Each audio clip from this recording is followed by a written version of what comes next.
Hola y bienvenidos a otro episodio de Esto No Es Un Podcast con este servidor Eduardo Rosado, Eddie. Mucho gusto para los que no me conocen, para los que están escuchando este podcast o este no podcast por primera vez. Es mi manera de siempre poder sacarme las cosas del sistema. Hoy estoy cogiendo han sido unas semanas ajetreadas. No he grabado mucho porque básicamente he estado en la filmación de la película de las superestrellas de la lucha libre durante los pasados meses. Ya en las próximas 2-3 semanas terminamos. 2 semanas más o menos. Así que estoy en esa. Y como estamos ya en la parte final y en la segunda etapa de la película, que es básicamente grabar las cosas que tienen que ver con las luchas, entonces la logística es un poco más compleja porque hay que estar poniendo pues el ring. No sé si les he hablado un poquito de detalles de esto, pero en videos pasados, o los que me siguen en las redes, en Facebook, en Instagram, hay que recrear luchas icónicas, luchas que eran en jaula, luchas que eran con fuego, cosas bastante particulares que obviamente pues recrearlas al momento de hacer el montaje. Tú vas a ver a lo mejor segundos de esto en pantalla, pero la logística para nosotros montarlo lleva pues horas para llevarlo a cabo, para llevarte a lo mejor 30 segundos. Y pues un poquito complicado. Adicional está el elemento de la seguridad. Hay stunts, hay que ensayarlo, hay que bloquearlo varias veces antes de filmar para que pues la seguridad de nadie se comprometa, tanto del actor que tiene que hacer los stunts o del mismo el mismo stuntman que debe hacer las acciones, como igual del equipo, el que está grabando, nosotros mismos, etcétera. Así que pues estamos en esa. Y ¿qué les digo? Han sido semanas estrésicas para mí, así que yo llego del trabajo a la casa. De la casa salgo el otro día madrugado del trabajo, llego tarde, y los días que no estoy trabajando como hoy, pues estoy mayormente sentado trabajando logística, porque mi trabajo consiste en trabajar básicamente el calendario de rodaje, que se va a estar filmando cada día y por cuántos días, cuántas horas, etcétera. Suena sencillo decirlo, pero es un poquito más complicado de eso. Así que cuando tengo un breakcito como hoy, pues salí a caminar, que hace ya varios días o creo que semanas ya no tenía break. Y esto me ayuda un poquito, aunque ustedes no lo crean, grabar esto es para mí un poquito, pues me relaja y me ayuda a sacar cosas del sistema. Hace que me despeje un poquito porque salgo de la monotonía de estar o hablando con las mismas personas o hablando de trabajo con la misma gente, sino que puedo hablar de cosas de las que yo quiera. Y pues a eso iba. En estos días pues mucho de lo que hago es viendo Netflix. Había visto ya hace tiempo, unas semanas, cuando salió el documental del último Blockbuster, que al momento de grabar este video está en Netflix, y no había podido reaccionar al mismo por lo que les he comentado. He estado básicamente full en el rodaje y no había podido salir a la caminar a hablar mierda. Y mano, no sé si lo han visto, no sé si al momento que veas este video ese documental todavía está en Netflix. No sé no sé si para ti es un tema de interés, pero yo estoy juqueado con eso del último Blockbuster porque pues yo nací en los 80 y yo me crié mucho. Mi papá, y creo que muchos de los de mi generación, los videoclubs fueron bastante importantes porque era como una zona de jangueo familiar. Era clásico uno salir con la familia, parar en el videoclub, a veces simplemente salir para ir directo al videoclub y del videoclub a la casa. Y ir, estar como si uno fuese al shopping, buscando ropa, o sea, buscando la película indicada. Entonces, en los 80, yo vivía en Villa Fontana. En Villa Fontana, mi hermano trabajaba en un videoclub, cerquita allí de casa. Así que a veces él traía las películas y muchas veces yo llegué a ir al videoclub con mi papá a escoger películas. Yo creo que hay muchas generaciones ya que pierden esto de contexto, y esto es algo que yo creo que ya es de mi generación. No se habla mucho, o mucha gente no lo sabemos, pero como que no lo, ¿cómo lo explico? Como que no lo internalizamos. Antes no es como ahora que tú vas a Walmart y puedes ver la película y la compras. Antes no se vendían las películas. Después se empezaban a vender, pero costaban carísimas. Y sin contar que tenías que tener el VHS, la máquina, que costaba carísimo para la época. O sea que no era algo común tú verlo.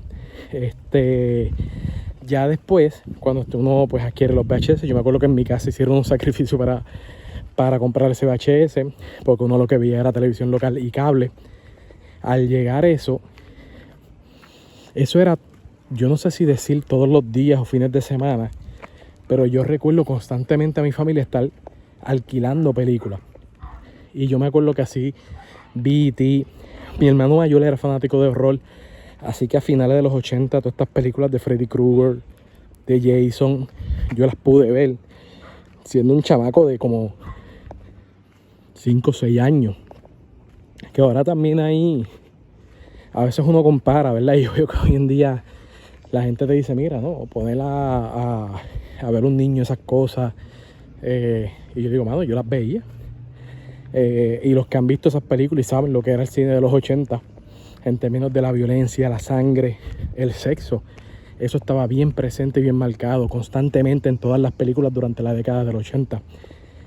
Ghostbusters, yo la vi primero por VHS, luego la dieron en televisión, o no sé si fue al revés, pero me acuerdo y alquilar la primera de Ghostbusters antes de que saliera Ghostbusters 2 en cine. Ghostbusters 2 luego yo la vi en cine y lo mismo, esperar a que saliera. Batman, cuando salió en cine, luego la espera, antes tampoco era tan inmediato, se tardaban en salir también las películas.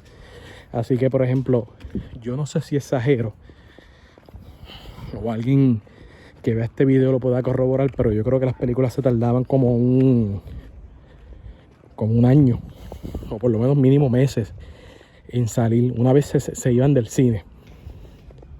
También siento que duraban más en el cine.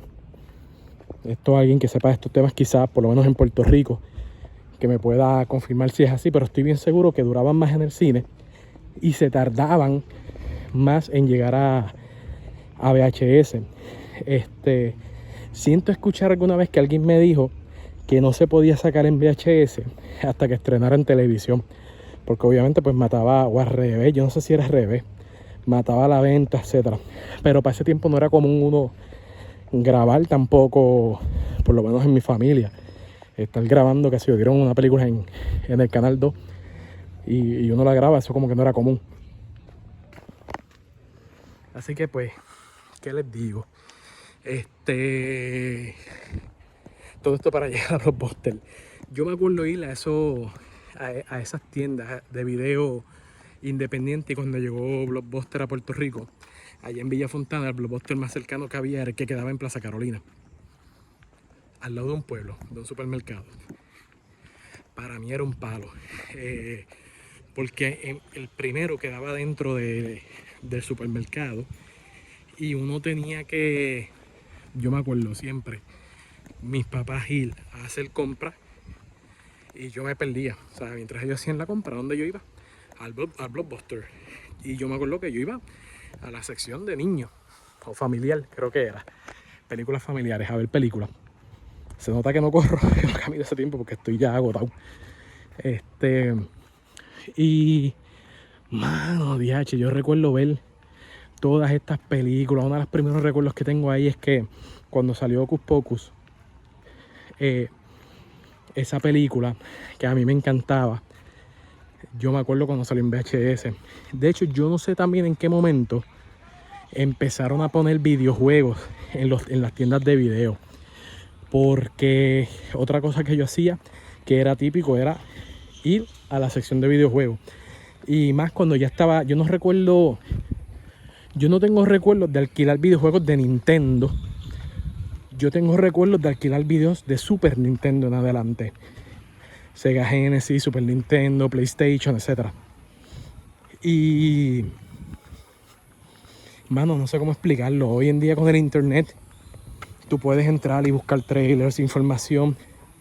Había muchas películas o cosas que tú no te enterabas que existía o que había salido, hasta que, por lo menos en mi caso, hasta que tú ibas a la tienda, coger la película, ver la parte de atrás, leer la descripción para ver de qué trata, los actores que están en ella. Creo que era una experiencia bien particular. Entonces, ya en los 90, yo me quedaba mucho en casa de mi tía. Los que saben, pues saben que me quedaba en casa con Angeli y con Joel, que son como mis hermanos. Y allí yo en casa de Titilla pasaba todas las semanas y me quedaba todos los fines de semana. Y a veces todo el verano me quedaba allí prácticamente viviendo. Yo era como el hijo adoptado. Y ahí sí te puedo decir que esto ya era yo de adolescente. Recuerdo que los fines de semana era para ir a Blockbuster a alquilar películas. Después obviamente apareció Video Avenue. Y entonces tú nos veías a nosotros dividiéndonos. Porque, pues por ejemplo, a mi prima le gustaban más las películas fresitas. A mí me gustaban más las comedias. A mi primo le gustaban las de acción. Y tú nos veías a cada uno que hacíamos nuestra selección. Comprábamos popcorn allí mismo. Yo llevaba mi Super Nintendo o el Sega, alquilábamos juegos también. Y esa era nuestra salida. Salíamos allá, comprábamos esa misma noche. Nos poníamos a ver películas. Angel invitaba a su novio. Y allá invitábamos amistades. Amistades de la iglesia. Venían y compartíamos allí, veíamos películas, estábamos hasta tarde. Al otro día quizás temprano nos poníamos a jugar videojuegos y estábamos ese fin de semana jugando videojuegos. Yo recuerdo que antes también, por lo menos para mí, yo que vengo de residencial público, a mí me encantaba, uno de mis juegos favoritos es, y lo sigue siendo, Zelda Link to the Past, el de Super Nintendo, que ese juego para mí es emblemático. Y era un juego que tomaba tiempo. O sea, no era como Street Fighter, por ejemplo, que en un día tú lo terminabas y ya. O sea, en un fin de semana ya tú te curabas y no tenías por qué volver a alquilar ese juego. Estos tipos de juegos como Zelda eran juegos bien largos que tú tenías que estar alquilándolo. Y yo me acuerdo que yo alquilaba y realquilaba Zelda. Y a veces simplemente me quedaba con él un gran tiempo. Y era eso, jugando con mi primo, pasando las tablas hasta terminarlo. Ese era uno de nuestros juegos favoritos. Y pues hay una especie de, como les digo, de nostalgia obviamente al ver el documental, porque al verlo obviamente trae recuerdos, cosas que están todavía ahí pero que uno no las piensa ni las habla con nadie. Y que para mí se traducen en momentos, en experiencias, ¿no? Y yo creo que por eso es que para mucha gente Blockbuster ha sido algo tan característico de una generación. O sea, se ha vuelto algo tan característico, algo tipo cultura popular, porque pues lo fue gran parte de la vida de muchos de nosotros. Y hay una parte en el documental que están hablando del olor. Y de hecho yo no lo sabía. Hay un scent, como unas velas, algo que tiene que con el olor de Blockbuster. Yo no sé eso, pero era muy cierto. Tú ibas a los pasillos, era un olor característico del lugar. Entre los rollos de película, que no eran fílmicos, pero los VHS tienen su olor también. Y no sé si con la cuestión del aire acondicionado, la alfombra, todo eso se mezclaba y hay un olor característico de Blockbuster que lo hablan en el documental, y cuando yo lo veo, oye, es cierto, es verdad, esto tenía un olor. Entonces la cosa es que el documental es sobre el último Blockbuster en el mundo. A través del documental tú ves la historia de cómo fue que aparecieron los videoclubs, cómo fue que apareció Blockbuster y se convirtió en lo que fue y por qué desapareció. Que según el documental no necesariamente fue por Netflix, porque en el momento de Netflix ellos tenían la capacidad económica de comprar Netflix. O sea, fue falta de visión y malgastar el dinero. O sea, para que tú veas lo que es la visión. Muchas veces uno, pues ellos pudieron haber comprado Netflix simplemente para destruirlo, o simplemente para ellos convertirse en Netflix, y desaprovecharon la oportunidad. Así que, ¿qué les puedo decir? Sí, busqué en internet, porque queda en Oregon, ese último Blockbuster. Y la dueña, de hecho, que esto no lo hablan en el documental, pero lleva ya un tiempo la dueña, ahora es un Airbnb, ese Blockbuster. O sea, tú puedes por las noches, creo que, o no sé, ¿verdad? Cómo funciona, porque no sé entonces si abre al público, cómo funciona, pero tú puedes pasar la noche ahí, si es algo de fines de semana o cómo funciona. Y pues estoy coordinándome para ver si ahora en verano voy para allá. Así que me gustaría ya pronto poder decirle sí. Visité allí, claro, está bien buqueado. Cuando fui a buscar las fechas, están bastante ya varias fechas comprometidas, pero también a la misma vez no me puse muy bien a ver en detalle. Pero me gustaría la experiencia de pasar una noche en Blockbuster. Ellos tienen un cuarto allí, por lo que leí, ¿verdad? Tienen las comodidades de una habitación, con la característica de que hay una máquina VHS y obviamente tienes todo el Blockbuster para ver las películas que a ti se te antojen.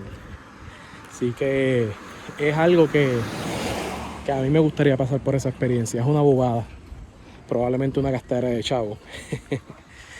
Pero fíjate qué irónico que era algo que nosotros teníamos de gratis. Y lo hicimos y vivimos tantas veces, por lo menos en mi caso, en mi juventud. Como les digo, yo iba casi todos los fines de semana con mi familia. Después, cuando vivía soltero, yo iba constantemente. Y mira que ya llegó el momento en que yo, cuando ya estaba en la universidad, compraba películas. Y eso tengo que hacerles un video en algún momento de mi colección de películas. Y aún así, yo con la colección de películas, siempre como quiera iba a alquilar en algún momento, porque no todo el tiempo yo tenía la capacidad económica para estar comprando. De repente pues lo que me quedaba era tanto y salió esta película, no la pude comprar, pero vamos a alquilarla para verla. Así que igual los videojuegos, obviamente. Sí, hace tiempo vi un meme de esta cosa que la gente dice que los CDs cayeron por la piratería, los Blockbusters por Netflix, ¿sabes? Ese tipo de cosas. Y hablaban mucho de que no, ellos no cayeron por esas razones, cayeron por ejemplo, en el caso de Blockbuster, es verdad, y después Video Avenue. Video Avenue se taló un poco a Blockbuster en ese entonces al hacer esto. Blockbuster era muy carero. Creo que, si mal no recuerdo, empezó a $3.99 por noche los estrenos. $3.99 de la noche, al otro día tenías que entregarlo. Si no lo entregabas, yo no me acuerdo de cuánto era el recargo, pero el recargo era diario. Entonces a veces el recargo se volvía tan monumental que imagínate, tú no volvías a hacer Blockbuster porque pues, ¿cómo ibas a pagar esa deuda? Abrías tiempo después una membresía nueva con otro familiar, qué sé yo, papi. Una vez yo me acuerdo que lo hizo a nombre de mami, luego a nombre de otro de mis hermanos. Y luego en otros Blockbuster pues ya no íbamos al de Country Club, íbamos a otro, ¿me entiendes? Y así pues, porque no había de otra. Eran muy abusadores a veces con la cuestión de los recargos y con la cuestión de los alquileres. Cuando aparece Video Avenue daba por menor costo más días. Y yo me acuerdo que en el caso a veces de las películas, tengo el recuerdo de películas que no eran estrenos, tú te las podías quedar por 5 días, una semana, una cosa así. Las películas que eran estrenos eran 2 noches y 3 días. Así que tú podías tenerla básicamente una película de estreno por un fin de semana, por un precio menor al $3.99 de Blockbuster. Y me acuerdo cuando se dio esa guerra entre Video Avenue y Blockbuster, así que pues eventualmente el desenlace, una vez apareció Netflix, que de hecho Netflix mucha gente no sabe, no lo recuerda, pero Netflix cuando empezó, uno alquilaba las películas y te llegaban en DVD. Y entonces tú devolvías el DVD en el buzón y entonces alquilabas, tenías un listado de películas para alquilar en Netflix. Así era como funcionaba al principio, antes de hacer esta cuestión de streaming y ser la revolución que ha sido hoy en día, que pensar en, ya nadie como que le gusta la cuestión de lo material, y yo todavía soy de los que me gusta tener, ¿sabes? Coger el DVD, no sé, eso para mí es una experiencia. Pues soy viejo, quizás tiene que ver mucho con eso, pero ni modo. Así que nada, déjenme saber sus reacciones, déjenme saber qué piensan, sus experiencias, quiero leerlo. Así que sería nice, ven también de otros países, si alguien escucha o ve este video, cómo era en tu país la cuestión de los videoclubs o de los blockbusters, los video avenues o de lo que sea. Así que nada, sin más los dejo y hasta la próxima.